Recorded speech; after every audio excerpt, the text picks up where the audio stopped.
Assalaamu calaykum waraxmatullaahi wabarakaatuh. Kusoo dhawaad mowduuceena maanta waxaan ka hadli doonaa taariikhdii Maxamed Mursi. Intaan mowduuca u guda gelin, haddaan ugu cusub tahay walaal subscribe inoo saara channelka. mahadsanid. كن سعيدا كن فريدا عش بفخر في الحياة لا تبالي فالمعالي بالتحدي لا سواه.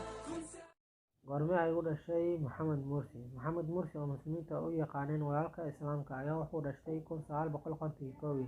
reer Masar waxay u yaqaaneen Mujaahid Mursi, caruurtiisa iyo xaaskiisa. Wuxuu ahaa aabba dhalay 5 caruur, 4 wiil iyo 1 gabar. xaaskiisa waxaa lagu magacaabi jiray Najla Cali Maxamuud.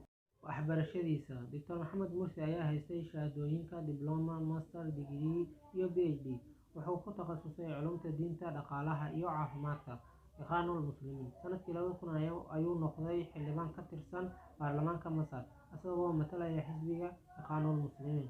kadib wuxuu ka soo horjeestay fikradaha Mareykanka, Yuhuudka iyo madaxweynaha markaas haystay Xusni Mubaarak.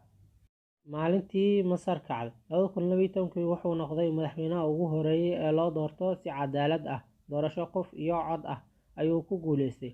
Masar oo dhan ayaa farxday, Masar oo dhan ayaa israacday, Masar oo dhan ayaa cadaalad heshay kadib kacdoonkii Xusni Mubaarak ee lagu riday 2011. laakiin maxaa dhacay? sanad kadib, militari uu hogaaminayay Cabdilfataax al-Siisi ayaa xukunka ka riday madaxweynaha si cadaalad ah loo doortay Maxamed Mursi. xabsi ayay u taxaabeen isagoo ku xukumeen dil toogasho 2015.